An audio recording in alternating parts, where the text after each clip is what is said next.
त्रातुरर्ति देवान् कुपिता भक्तवत्सला। कृष्णाय वासुदेवाय हरे परमात्मने प्रणतक्लेशनाशाय गोविंदाय नमो नमः। श्री संतरामो भवभीति हरता भरता यतीनां चकितं चकार स्वान्तं नराणां वशतं प्रविश्य सासु सदाधार समाधिनिष्ठा। चितचोरा मुरली वाला चितचोरा मुरली वाला नंदलाल नंद गोपाला नंदलाल नंद गोपाला चितचोरा मुरली वाला चितचोरा मुरली वाला नंदलाल नंद गोपाला नंदलाल नंद गोपाला वृंदावन श्याम गोपाला वृंदावन श्याम गोपाला मथुरा व्रज गोकुल वाला मथुरा गोकुल वाला मनमोहन मदन गोपाला मनमोहन मदन गोपाला मनमोहन मदन गोपाला मनमोहन मदन गोपाला नंदलाला नंदलाला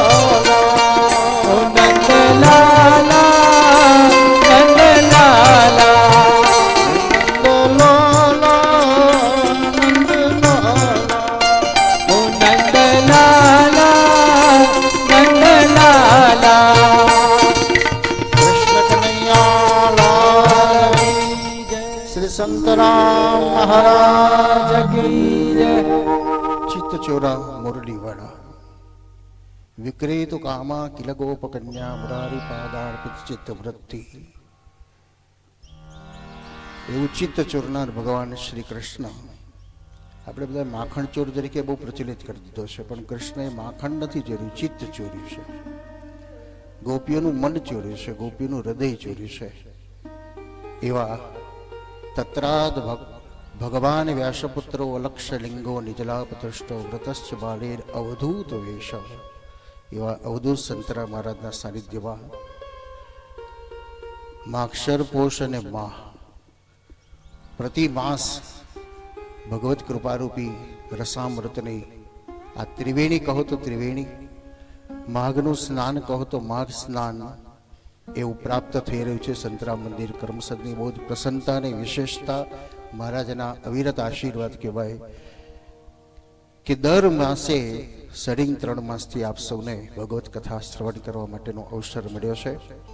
આજે અવસરમાં પંચસ બિરાજમાન મહાનુભાવ મોરારદાસજી મહારાજ, રઘુનાથદાસજી મહારાજ, અમારા ચકલાસીના મહારાજજી, મોહનદાસજી મહારાજ, રવિદાસજી મહારાજ અને વ્યાસાસન ઉપર બિરાજમાન ચિરાયુષ્માન પરીક્ષિત શાસ્ત્રીજી, વિપ્રવૃંદ, સંગીત વૃંદ અને મહારાજના સર્વ ભક્તો.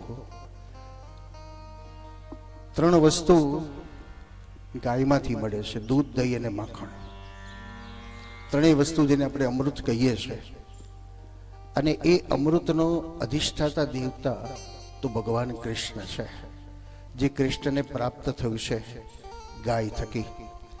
ક્યારેક એવો વિચાર થાય ખરું કે 7 વર્ષના કન્યાએ કઈ વ્યાયામ શાળામાં ગયો હશે, કઈ જિમ્નેશિયમમાં ગયો હશે કે ગોવર્ધનને ધારણ કરી શક્યો? ક્યારેક એવો વિચાર કરવા જેવો છે કે કૃષ્ણ કઈ ગુરુકુળમાં, કઈ પાઠશાળામાં ભણવા ગયો હશે કે મહાભારતના ભયંકર યુદ્ધની અંદર સ્વસ્થ બની ભયભીત બનેલા અર્જુનને ઉપદેશ આપીને બેઠેલાને ઊભો કરી શકે એટલું જ્ઞાન પ્રાપ્ત ક્યાંથી થયું હશે? આજના સમય પ્રમાણે વિચાર કરીએ કે કૃષ્ણએ એવો કયો બિઝનેસ કર્યો હશે કે સોનાની દ્વારિકાનું નિર્માણ કર્યું? તો કૃષ્ણની પાસે એક જ વસ્તુ અનમોલ છે, કામધેનુ છે, મનવાંછિત ફળ પ્રદાન કરનાર છે, અને તે છે ગાય. કૃષ્ણ આપણને ઇનડાયરેક્ટલી સંકેત શું આપે છે? અને આપણે બધા કોની પાછળ પડ્યા છે? આપણે કૃષ્ણની પાછળ પડ્યા છે, કારણ કૃષ્ણ જેવા મહાન બનવું છે. પણ કૃષ્ણ એમ કહે છે, હું ગાયની પાછળ પડ્યો છું. 7 વર્ષનો કનૈયો 5 વર્ષનો કનૈયો થાય ને મુજે ગૌવા ચરાને લઈ જાઓ, મુજે ગૌવા ચરાની ચરાની. તો ગાય થકી શું પ્રાપ્ત નથી થતું એ શ્રીમદ ભાગવતીની અનુભૂતિ છે. તો ભગવાન ચિત્ત ચોરનારો છે, અને એ ચિત્ત આપ સૌની અંદર ભગવત કૃપા પ્રાપ્ત થઈ. અને એ ભગવત કૃપાની અંદર મહેશભાઈ જશભાઈ પટેલ અને કનકબેન મહેશભાઈ પટેલ, જેને ગયા વર્ષે પ્રેરણા જાગી, અને પ્રેરણા જાગતાની સાથે, કારણ સંપત્તિ 2 પ્રકારની આવે છે. દૈવી સંપત્તિ આવે છે અને અસુરી સંપત્તિ પણ આવે છે. સંપત્તિ હાથમાં દારૂની બોટલ પણ પકડાવે છે, અને એ સંપત્તિ ઠાકોરજીના ચરણારવિંદ સુધી પણ આપણને લઈ જાય છે. વિચારવાનું આપણે છે. ક્યારેક અમારા જીવનમાં તો ઘણા અનુભવ થાય છે. એવી સંપત્તિ આવી હોય તો રાતોરાત જતી જ રહે, અને કાં તો ઉત્પાદ કરાવે. ને એવી સંપત્તિ આવી જાય કે જેમાંથી ભંડારો ભરાતા જાય છે. તો એવી એક દૈવી સંપત્તિ જ્યારે પ્રાપ્ત થાય ત્યારે આપણને પ્રેરણા જાગે. પ્રેરણા કેવી જાગે? તો સંપત્તિમાં તો બધા જ પ્રકારની પ્રેરણાઓ જાગતી હોય છે, પણ ભગવત સત્સંગની આ એક મોલ, બજારની અંદર ગામડામાં એક વસ્તુ લેવા જઈએ તો એક વસ્તુ ન મળે, એટલે આપણે બધાય મોલ બનાવી દીધો કે ભાઈ મોલમાં જાવ એટલે બધું જ મળી જાય. પણ મોલમાં જે ના મળે એ આ 7 દિવસના સત્સંગમાં પ્રાપ્ત થશે. તો મહેશભાઈએ વિદેશમાં રહીને બહુ સરસ માર્કેટિંગ અનુભવ, અને અનુભવ દ્વારા એવું એક ઉત્તમ કાર્ય કર્યું કે જેની અંદર એક સાથે અનેક કાર્યો થાય. પિતૃઓનું કલ્યાણ થાય, સ્વનું કલ્યાણ થાય, આવનારી પેઢીઓનું કલ્યાણ થાય, અને સંપત્તિનો વિનિયોગ થઈ શકે એવું એક કાર્ય. એવા 7 દિવસનું એક સત્સંગરૂપી મોલ આ કરમસદ સંતના મંદિરમાં મધ્યસ્થી બનાવ્યો, કે જેની અંદર યુવાન બનવાની દવા કોઈ કેમિસ્ટ પાસે નહીં મળે, પણ એને કહેવાનું યુવાન બનવું હોય તો સત્સંગના શરણમાં જા, તો તું યુવાન બની શકીશ. પોતાનું કલ્યાણ કરવું છે તો સમાજમાં કોણ કરી શકશે? તો સત્સંગ જ આપણને જાગૃત કરશે અને સ્વનું પણ કલ્યાણ કરાવશે. જેને એક પરમ મિત્ર બનીને પોતાનું સ્વનું કલ્યાણ કરાવવું છે, પિતૃનું કલ્યાણ કરવું છે, તો કયો માર્ગ છે? તો પુષ્ટિ માર્ગ અને શ્રીમદ ભાગવત તો એક જ બતાવે છે કે શ્રીમદ ભાગવત જ એક સાધન છે, એક સાધ્ય છે જે પિતૃઓને પરમ ગતિ સુધી પ્રદાન કરી શકે છે. તમે પિતૃઓને શું આપી શકો? આજે આપણા પિતૃઓએ કેટલી મહેનત કરી હશે, કેટલી તકલીફ વેઠીને સંપત્તિ સાચવી, આપણને સંસ્કાર આપ્યા, અને આપણને આટલા સુખી સમૃદ્ધ કર્યા. એ પિતાઓની ઈચ્છા થાય કે મારે મારા સંતાનો પાસેથી કંઈક લેવું છે, સંતાનોની ઈચ્છા થાય મારે કંઈક આપવું છે, પણ કશું આપી ન શકાય. પણ શ્રીમદ ભાગવત એક મધ્યસ્થી બને છે કે મારા થકી હું એ પિતૃને તૃપ્ત કરાવું છું. તો શ્રીમદ ભાગવત એ પિતૃને તૃપ્ત કરનાર છે, સ્વનું કલ્યાણ કરનાર છે, આવનારી પેઢીનું કલ્યાણ કરાવનાર છે, અને યુવાન એટલે મનને યુવાન કરનાર શ્રીમદ ભાગવત છે. નિર્ભયતા પ્રાપ્ત કરાવનાર છે. પરીક્ષિતને યાદ કરી લો કે પરીક્ષિતની પાસે કઈ વસ્તુ નથી, આપણા કરતાં સક્ષમ હતો, સમૃદ્ધ હતો, પણ પરીક્ષિતને અંતે જ્ઞાન થયું કે આ બધું જ નકામું છે, સાચું શું છે? ભગવાન છે. આપણા જીવનમાં પણ આવા અનુભવો થાય છે. જ્યારે એક સમયે આપણે ખાધા વગર નતા રહેતા, વાતો કર્યા વગર નતા રહેતા, કોઈના સંગ વગર નતા રહેતા, પણ ધીરે ધીરે આપણે એવા નિવૃત્ત બનતા જઈએ છીએ, અંતર્મુખ બનતા જઈએ છીએ, અને છેલ્લા સમયમાં આપણી પાસે કોઈ બોલતું હોય તો આપણને ગમતું નથી, કોઈ ખાવાનું પૂછે તો પણ ગમતું નથી, બસ અંતર્મુખ બનતા જઈએ છીએ. કારણ એ સમયે એક સાચું જ્ઞાન થાય છે કે આ સાચું શું છે, અને એ સાચું પરીક્ષિતને જ્યારે અનુભૂતિ થઈ. કારણ પરીક્ષિતે યાવદ લસત તુલસી વિમિશ્ર, પોતાના ગળામાં શું ધારણ કર્યું? તુલસીજી ધારણ કર્યા. આજે સોનાની માળા ધારણ કરો તો ખૂબ આનંદ છે, પ્રસન્નતા છે, પણ સાથે સાથે તુલસીની માળાને ધારણ કરતા રાખો. એને છુપાવવાની જરૂર નથી. સોનાની માળાને છુપાવવાની જરૂર છે, કારણ ચોરોનો ભય વધી ગયો છે, પણ તુલસીની માળાને જાહેરમાં રાખો, ગળામાં રાખો, તો અંતિમ સમયમાં એક વિશ્વાસ જાગશે. સર્વેશામ પ્રભુ સંબંધો ન પ્રત્યેક મિતિ સ્થિતિ અતોન્ય વિનિયોગોપી ચિંતા કા સ્વસ્ય સોપી ચેત. એવું આ શ્રીમદ ભાગવત આપણને દ્રઢ વિશ્વાસ જગાડે છે, અને એ વિશ્વાસ શ્રીમદ ભાગવતના માધ્યમથી સંતરામ મહારાજ અવધૂત રૂપની અંદર બિરાજમાન છે, અને તેથી સુખદેવ સ્વરૂપ પણ અવધૂત રૂપમાં છે. છે અને એ સુખદેવ એ જ સંતરામ. કારણ સંત રામ, પણ હું તો એવું માનું કે સંત રામની સાથે કૃષ્ણ પણ અંદર સમન્વય થઈ ગયેલા છે. કારણ એના ચરિત્રોની અંદર એ વેણુના નામ દ્વારા સંતરામ મહારાજે પણ વાંસળીના સૂર વગાડેલા છે.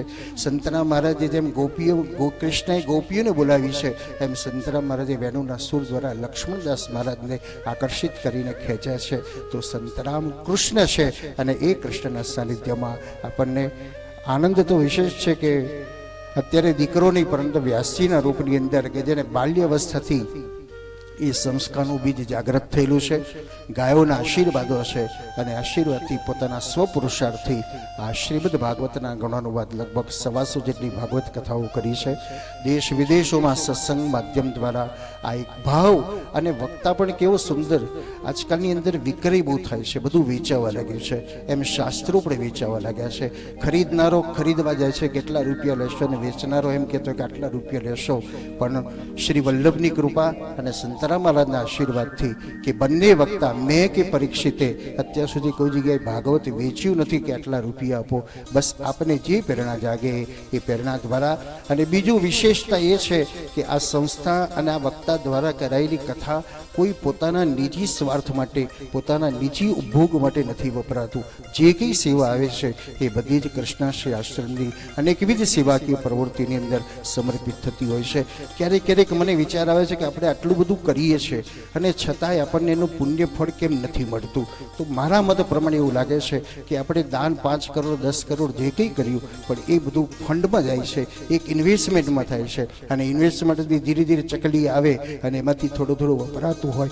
આપણે એવું માનતા હોય છે કે મેં આટલું બધું કર્યું છતાંય મને સુખ કેમ ન મળ્યું. તો ન મળવાનું કારણ આ પણ હોઈ શકે. પણ સંતરામ મહારાજનો એક વિશ્વાસ, અને એ વિશ્વાસ જરા અયાચક વૃત્તિ દ્વારા કૃષ્ણાશ્રય આશ્રમ 27 વર્ષથી જે સેવાકી પ્રવૃત્તિ કરી રહ્યો છે. અને ભાગવતના વિક્રય વગેરે પુષ્ટિના સિદ્ધાંત પ્રમાણે કે જે સેવા આવે છે, અને મહારાજના આશીર્વાદો એટલા પરિપૂર્ણ રહેલા છે કે હું ગમે તે કામ ઉપાડું, 5 લાખનું ઉપાડું, 50 લાખનું કામ ઉપાડું, પણ વગર કહે લોકોને પ્રેરણા મહારાજ કરતા જાય, ઠાકોરજી કરતા જાય, અને એ ગાયોના આશીર્વાદથી કાર્ય ચાલતું રહેશે. પુનઃ આપ સૌને આ યશભાગી બનવાનો. કારણ કથા તો શ્રવણ કરશો, પણ સાથે સાથે આપણું આપેલું દ્રવ્ય એક દેવી સેવાની અંદર, એક કામધેનુના સેવાની અંદર, એક સમાજ સેવા, ઘટઘટમાં રહેલા ઈશ્વરની એક અનુભૂતિ કૃષ્ણાશ્રય આશ્રમમાં જે એક નાના બાળકથી મળીને વૃદ્ધ સુધીની અને ગાયો કીડીઓથી મળીને ગાયો સુધીની જે સેવાકીય પ્રવૃત્તિ કરે છે, એમાં આપ સૌનો વિનિયોગ ખૂબ ખૂબ અભિનંદન આપું કે પાશ્ચાત્ય દેશમાં રહીને પણ સંસ્કૃતિને યાદ કરી અને યાદ કરીને અહીં પધાર્યા છો. તો એમને પણ ખૂબ આનંદ છે, પ્રસન્નતા છે. કારણ ઠાકોરજીની પરિપૂર્ણ કૃપા હશે અને પિતૃઓના એવા આપ સૌને એવા આશીર્વાદો હશે, પિતૃઓના આપ સૌને એવા સંસ્કારો હશે. અને તેથી પિતૃ પણ જ્યાં હશે ત્યાં એ પ્રસન્ન હશે કે મારા સંસ્કાર મારા સંતાનોને સાચા માર્ગમાં લઈ ગયા અને સાચો આશ્રય પ્રાપ્ત થયો. તો પુનઃ આપ સૌના સાનિધ્યમાં પરીક્ષિતના કથામૃત દ્વારા એના ભાવ, એના વક્તવ્ય, એના રાગ, એના છંદ અને એ ભાવ દ્વારા આપને ભક્તિમાં તરબોળ કરશે એવો વિશ્વાસ સાથે આપ સૌના હૃદયમાં વિરાતા પરમાત્માને વંદના. સર્વને જય શ્રી કૃષ્ણ, જય મહારાજ.